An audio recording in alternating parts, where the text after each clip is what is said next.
السلام عليكم وأهلا وسهلا فيكم من جديد. في هذا الدرس بنتعلم طريقة إضافة المؤثرات على الفيديو اللي هي الفيديو إفكت، وإضافة الانتقالات اللي هي الفيديو ترانزيشن في برنامج الأدوبي بريمير برو. كنا أخذنا فكرة عن طريقة إضافتها في فيديو تعلم المونتاج على برنامج أدوبي بريمير برو في 40 دقيقة، لكن اليوم بنتكلم عنها بتفصيل. هذاك الفيديو كان عبارة عن 40 دقيقة يعلمك أهم أساسيات البرنامج، بداية من واجهة البرنامج وإعدادات التسلسل، إنشاء المجلدات، إدراج الملفات، القص ودمج المقاطع، إضافة الموسيقى والمؤثرات الصوتية، وإضافة الصور وتحريكها والنصوص والعناوين، وتصحيح الألوان، وإضافة الفلاتر إلى مرحلة تصدير الفيديو أو الإكسبورت. فلو كنت مهتم بتعلم المونتاج على البرنامج، الرابط ظاهر لك الآن على الشاشة، وتركت لك رابط الفيديو في الوصف. خلونا ننتقل ونبدأ في المؤثرات على الفيديو أو الفيديو إفكتس. بداية نوصل للإفكتس لايبراري من البروجكت بن، بتكون موجودة عندي هنا الإفكت، ولو كان عندك هذا المكان صغير ممكن تجي لهذه السهمين وتكون عندك هنا. لكن لو القائمة تماما ما هي موجودة عندك، أو لو مثلا جينا وسكرناها بالغلط، نلقاها من عند الويندو. نجي للويندو ونضغط على إفكت فبتظهر لنا هنا. عندنا هنا كل الإفكت مترتبة في فولدرز: للأوديو Effects وترانزيشن، والفيديو Effects وترانزيشن. لو جينا وفتحنا الفيديو Effects بتكون كلها مترتبة داخل فولدرز، وداخل كل فولدرز في مجموعة من الإفكتس، وطبعا من اسم الإفكت نعرف إيش الفانكشن أو الوظيفة اللي هو بيسويها. كيف نضيف أي من هذه الإفكتس؟ نيجي نفتح مثلا واحدة من هذه الفولدرز، في هنا مجموعة عندي من الإفكتس. أولا نختار الفيديو اللي نبغى نحط عليه هذا الإفكت. خلونا مثلا نختار هذا الفيديو، وكل اللي علينا نسويه لأي إفكت مجرد إن نسحبه على الفيديو، بس نتأكد إنه نسحبه على الفيديو الصح، بس دراج لهذا الفيديو. طب كيف نعرف إنه حنا أضفناه؟ شوف هذه الأف بتكون تغير لونها. خلوني أسوي كنترول زد، ممكن أكبر المكان شوي. هنا هذه لونها جراي، الأف والأكس. لو جينا وضغطنا على الأوفست وسحبناها عليها تغير لونها مباشرة. الآن نبغى نضبط على هذا الإفكت، لأنه إحنا لو جينا وشغلنا الفيديو عادي ما راح يكون باين معانا أي شيء، فنبغى البارامترز اللي نتحرك منها أو نغير منها على هذا الإفكت. في البداية إحنا نبغى نغير من الإفكت كنترول من هنا، لكن لو إحنا ما إحنا محددين على ولا كليب طبعا ما راح يجينا ولا شيء، أو لو حددنا كليب غلط أكيد الإفكت ما راح يكون عليه. فمن المهم إننا نحدد الفيديو أو الكليب اللي إحنا أضفنا عليه الإفكت. فعندنا هنا هذه قائمة كل الإفكت اللي نقدر نتحكم فيها، بس إحنا اللي أضفناه اللي هو الأوفست. هذه البارامتر العادية لنفس الكليب، يعني ممكن نسوي له بوزيشن، ممكن نسوي له سكيل، يعني ممكن نصغر أو نكبر الفيديو، بس ما هي هذه الإفكت اللي إحنا بنتكلم عليها. إحنا بنتكلم عن الفيديو إفكت اللي إحنا أضفناه. لو جينا هنا وشفنا، طبعا كل إفكت من المهم نعرف إنه كل إفكت نضيفه بيكون له بارامتر مختلفة بحسب الفانكشن أو الوظيفة اللي هو بيسويها. فمثلا نيجي عند هذه النقطة ونبدأ نضيف الشفت، نحرك الفيديو لهذا الاتجاه، ممكن نحركه لكذا أو نحركه للنص، ممكن نحرك من هنا وممكن نحرك من نفس المونيتور. يعني لو جينا وحددنا على الأوفست على نفس المكان وجينا سحبنا من هذه الدائرة، ممكن نسحب وممكن نضغط على شفت عشان نسحب إما لليمين أو لليسار. طب لو غلطنا ونبغى نسوي ريست، من هذا السهم نقول ريست بارامتر، فرجع لي المكان الأصلي. لو جينا ونبغى نضيف الإفكت مثلا هنا، نسحب الكليب، لو نبغى نتحكم من هنا نسحبه كذا.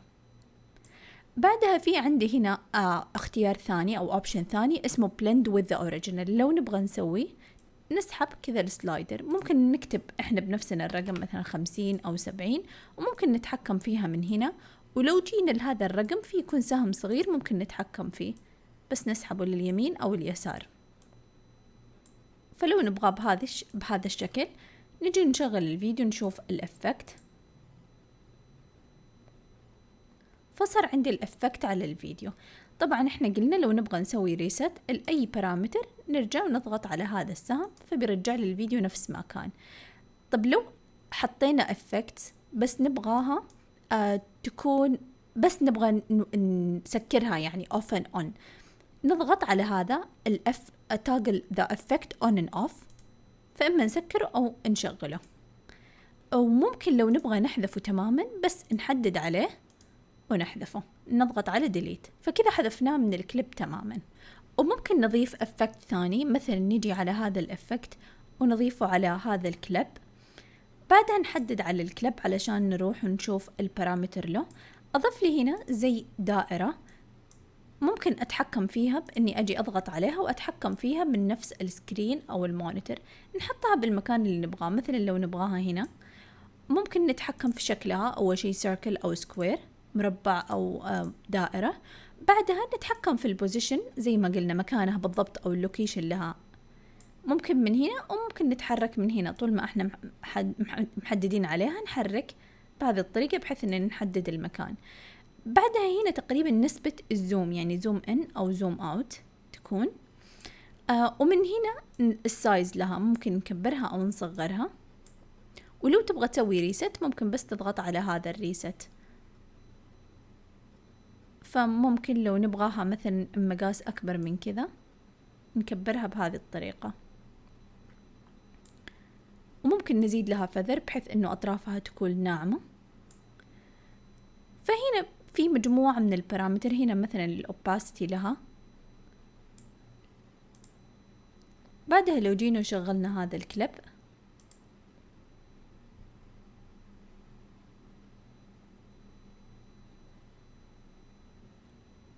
فهذا الافكت اللي حنا حطيناه في النص.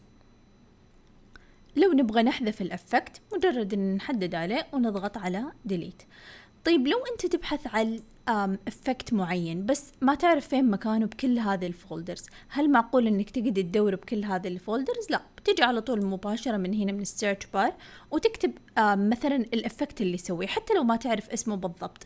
يعني مثلا لو تبغى افكت بلر فتجي وتكتب من هنا، بيطلع لك كل الافكت اللي فيها اللي تحتوي على هذا الاسم او تسوي هذا الاداء، لانه في افكت مختلفة للبلر. فلو جينا مثلا حددنا على واحدة من الكليبس مثلا هذا، وحطينا من البلر اللي هو الجاشن بلر، سحبناه. بعد ما اضفنا هذا الافكت نروح نتحكم فيه من البارامتر من الافكت كنترول. ممكن نحدد هنا الافكت يعني كم يكون مقداره، هنا تزود وتنقص زي ما قلنا. ممكن نكتب العدد هنا مباشرة أو إن نزود بهذه الطريقة أو ننقص. بعدها يكون هل أنت تبغاه vertical و horizontal بنفس الوقت أو vertical بس أو horizontal. ولو ما تعرف أي من هذه مجرد إنك اضغط وشوف الإفكت يعني على السكرين هنا. لو تيجي تشغل الإفكت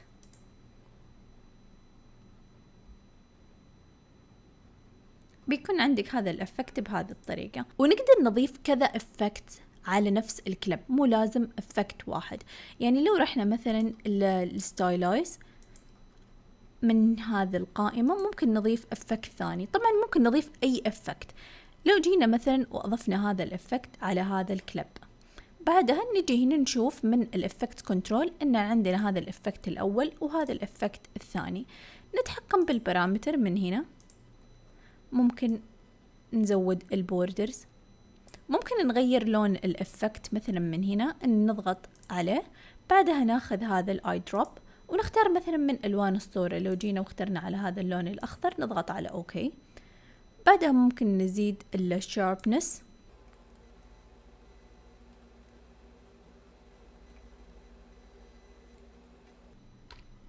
نزيد السكيل. ممكن نضيف مثلا إفكت ثاني برضه، ممكن نبحث عن لايت افكت نسحبه على نفس الكليب، فصار عندي هذه مجموعة من الافكت. طبعا من المهم انه تعرف، خلونا نسكر اللايت افكت، من المهم انه تعرف انه ترتيب الافكت جدا مهم، نفس فكرة اللاير اللي في الفوتوشوب. يعني الان ممكن لو جينا نغير ترتيبها مجرد انه نسحب هذا الافكت فوق هذا، فصار هذا الافكت ما عليه الافكت البلر، لكن لو جينا وسحبناه فوقه بيكون افكت البلر عليه. فدائما مهم هذه الافكت انها تكون مرتبة بالطريقة الصح، او بالطريقة مو شرط الصح، بالطريقة اللي انت حاب تشوفها فيها. يعني لو ما تبغى البلر يكون على الادجز اللي هنا تسحبها لتحتها، لكن لو تبغاها تظهر عليها تسحبها فوقها. نجي مثلا لهذا اللايت، ممكن نتحكم في البارامتر من هنا، نغير اي بارامتر نبغاه. بعدها لو انتبهت صار عندنا هنا في خط احمر فوق الفيديو اللي احنا حطينا عليه كل هذا الافكت، لانها الافكت ثقيلة وممكن نشوف انه الفيديو ممكن ما يشتغل بالشكل المطلوب. ممكن من هنا نروح ونقلل الريزولوشن. من هنا انت تحدد الريزولوشن لو انت قرأت هنا مكتوب select playback resolution. لو كان ثقيل عندك او الكمبيوتر عندك مثلا شوي ضعيف او صار ما يشتغل كويس الفيديو، مجرد انك تعال وقلل الريزولوشن اما النص او ربع. لو برضو سويت قللت وما اشتغل عندك بالشكل المطلوب، سوي رندر لهذا الفيديو. كل اللي عليك تسوي رندر. انت بتسوي رندر داخل الجهاز، ما تسوي اكسبورت، بس اضغط على الانتر. فبس تستنى شوية على بال ما يسوي لك رندر لهذا المقطع.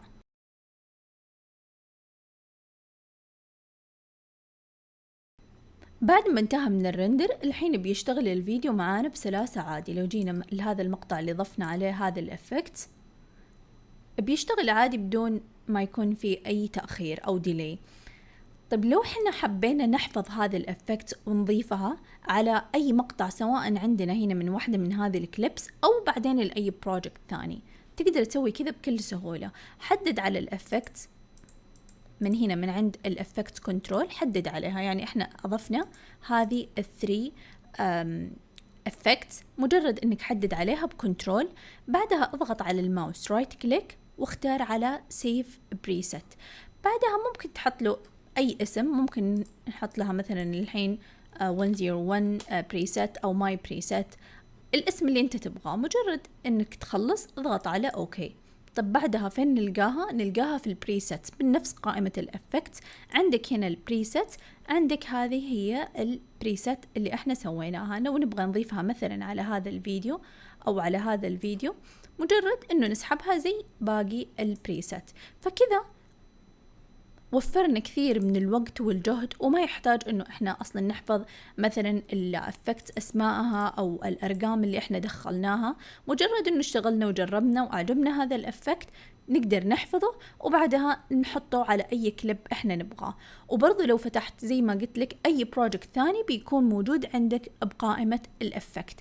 طيب لو حبيت تحذفه بكل سهولة حدد عليه واضغط على delete، فكذا انحذف لك. يبي يسألك are you sure you want to delete this item، قل له اوكي لو انت تبغى تحذفه اكيد، وكذا تكون حذفته تماما. وهذه كل المعلومات المهمة بالنسبة للفيديو افكت. بننتقل الآن للفيديو ترانزيشن. الفيديو ترانزيشن أيضا موجودة تحت قائمة الافكت أو الافكت بانل. لو جينا وفتحنا الفولدر للافكت ترانزيشن، موجودة عندنا مجموعة من الافكت مترتبة داخل فولدرز نفس قائمة الفيديو افكت. لو نبغى نضيف أي واحدة من هذا الافكت، طبعا نفتح الفولدر بيكون عندنا مجموعة كبيرة من الافكت.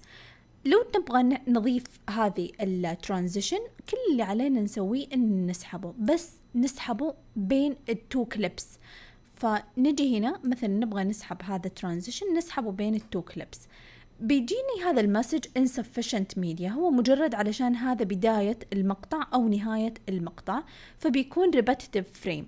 ممكن عادي تقول له اوكي. لو ما تبغى يجيك هذا المسج نحذف هذا الافكت، بس نحدد عليه نحذفه ونضغط على delete. تعال وصغر المقطع واسحبه جنب الفيديو الثاني، وهذا نفس الشيء ممكن نصغره شوي ونسحب هذا الفيديو بهذه الطريقة. لو جينا الحين حطيناه ما راح يجينا هذا المسج، لأنه فيه فريمز يتحرك فيها هذا الترانزيشن. ممكن نسحب باقي الكليبس أو نجي هنا ونضغط على delete. فلو جينا وشغلنا هذا الترانزيشن عشان نشوف شكله، بيتحرك بهذه الطريقة. كيف نتحكم بهذا الترانزيشن؟ ممكن ان نتحكم فيه من هنا، مجرد ان نسحبه عشان نكبر او نصغر. وممكن نروح للإفكت كنترول واحنا محددين عليه، بيكون عندنا هنا برضو نقدر احركه من هنا او من هنا. لو جينا كبرنا هذه القائمة عشان نشوف، ممكن نتحكم فيه من هنا علشان نشوف من وين يبدأ أو من وين ينتهي، ونتحكم من مدته. ممكن من هنا مكتوب عندي duration، فمن هنا أتحكم بالوقت، وصار لي بهذه الطريقة. فلو جينا وشغلنا الفيديو فصار عندي بهذا المكان. وممكن ما أحطه بالنص، ممكن هنا الألاينمنت في at center وفي بالبداية وفي بالنهاية، أنت تختار المكان اللي تبغى تحطه فيه، وممكن تيجي تسحبه من هنا فصار كذا بنهاية هذا الفيديو بداية الثاني أو هنا، وممكن تتحكم من هنا عادي. بعدها هنا حط لك هنا الفيديو A اللي هو الفيديو الأول، وهذا الفيديو الثاني اللي هو B. لو تبغى تشوف الفيديوهات في هنا هذا الاختيار show actual source، حط عليها صح فبيوريك الفيديوهات من هنا. وممكن تتحكم فيه من هنا، يعني بداية هذا يكون بهذه الطريقة، وممكن نسحب هذا اللي هنا فبيختلف الترانزيشن. الحين لو شفنا ممكن نسحبه في النص، لو جينا وشغلناه بيكون الترانزيشن بهذه الطريقة. طبعا لو جينا وكبرنا الترانزيشن أو طولنا مدته بيكون أطول، يعني بياخذ وقت على بال ما ينتقل للفيديو الثاني. لكن لو كان صغير ممكن نرجع هذا للبداية ونرجع هذا للنهاية كذا نفس ما كان. لو جينا وصغرنا مكانه أو قللنا مدته بهذه الطريقة طبعا بيكون أسرع، يعني بتحرك بطريقة أسرع بديهي لأن الديوريشن أصلا تكون بسيطة. ممكن نجرب واحدة من الترانزيشن الثانية. لو جينا وحذفنا هذا ضغطنا على ديليت، ممكن نجي على واحد من هذه الترانزيشن ونضيفه مثلا بين هذه التو كليبس أو هذه التو كليبس. هنا بيجي لي نفس المسج، نقول له أوكي. ممكن نكبره بهذه الطريقة، وبعدها نجي نشغل هذا الكليب فصار عندي هذا الإفكت. وطبعا زي ما انتم شايفين هنا صار عندي كنترولز مختلفة، وممكن هنا نتحكم مثلا هنا في بوردر، هل انت تبغى يكون في بوردر او لا حوالين هذا الكليب. ممكن لونه، لو جينا وضغطنا على اللون او اخترنا لون مثلا من هنا، لو قلنا نبغى لون بيج يكون حوالينه. كل ترانزيشن منهم بيكون يعطيك بارامترز مختلفة او اختيارات او اوبشن او كنترولز مختلفة تتحكم فيها. لو ما تبغى ابدا يكون في بوردر تحطه 0 كذا، اللون ما راح يأثر فيه. وممكن تختار على هذا الاختيار يكون ريفرس بحيث انك تعكس. لو جينا وشغلنا نشوف الافكت فعكس لي اياه. لو شلت هذا الاختيار بيكون العكس. ولو اي بارامتر ما تعرف ايش يسوي عادي ممكن تضغط عليه وتجرب وتشوف النتيجة. لو تبغى تحذف أي ترانزيشن مجرد إنك تحدد عليه وتضغط على الديليت. لو انتبهت هنا في واحدة من الترانزيشن محطوط حوالينها بوردر أزرق أو إطار أزرق، وهذا معناه إنه هي الديفولت ترانزيشن. لو جينا نتعامل معاها نفس باقي الترانزيشن، لو نبغى نسحبها مثلا بين التو كليبس سحبناها أوكي. وممكن نتحكم في البارامتر من هنا، نزيد الوقت، وممكن نحطها بالسنتر ولا بالأند. لو جينا شغلناها هي مجرد انها بتبين لك كأنه نهاية المقطع او نهاية الفيديو. ممكن نروح نضيفها في النهاية مجرد انه نسحبها. لو جينا وشغلنا الفيديو لانها هي مناسبة انها تكون في النهاية كأنها نهاية مقطع. لكن لو جيت تقدر تضيفها بطريقة ثانية، تجي على نهاية، إما على نهاية الكليب أو بين تو كليبس، وكل اللي عليك تسويه تضغط على الماوس رايت كليك وتقول له apply default transition، تضغط على أوكي فبيحط لك هذا الترانزيشن لأنه هو الديفولت. طيب لو أنت تبغى تختار شيء ثاني من الترانزيشن يكون هو الديفولت، يعني أنت ما تبغى هذا يكون الديفولت، خلينا نحدد عليه نضغط على delete. في هنا ترانزيشن ثاني dip to white أو dip to black وتبغاه هو يكون الديفولت. لو جينا وسحبنا عشان نشوف كيف شكله أو كيف الترانزيشن يكون وضغطنا على بلاي فبيكون كذا يختفي ويروح على اللون الأبيض. لو تبغى الترانزيشن هذا يكون هو الديفولت بس حدد عليه من هنا من القائمة واضغط على الماوس رايت كليك وقول له set selected as default transition. لو ضغطت على هذا الاختيار انتبه مباشرة انه بيغير لي، بيكون الإطار الأزرق اللي حوالينه بيكون هنا، فصار هذا هو الديفولت. الحين لو جينا وحذفناه أو رحنا وأضفناه مثلا بين هذه التو كليبس وقلنا apply default transition بيكون عندي اللي احنا اخترناه هو الترانزيشن الديفولت. بهذه الطريقة، أو ممكن تروح للبلاك نفس الطريقة بس يكون رايح اللون على بلاك. تبغى يكون هو الديفولت، تحدد عليه وتقول set selected as default transition، فصار هذا هو الديفولت. وكذا نكون وصلنا لنهاية هذا الفيديو. بس حابة أقول لك إنك تقدر تبحث في الإنترنت عن free effects و transition، تسوي لها import وتستخدمها عادي في البرنامج. وحطيت لك أيضا في الوصف مجموعة من المواقع منها تقدر تحمل فيديوهات متنوعة سواء للاستخدام الشخصي أو التجاري، مجانية تماما وبدون حقوق ملكية، وتتميز إنها ذات جودة عالية. لو تحب تشوف فيديوهات وشروحات البرامج التصميم المختلفة اشترك بالقناة، ولو عجبك الفيديو وتعلمت منه لو شيء بسيط أكيد أقدر دعمك لو ضغطت على زر اللايك. وأخيرا لو عندك أي سؤال اكتب لي في التعليقات أو اقتراحات المواضيع قادمة. أترككم أنا هنا في أمان الله.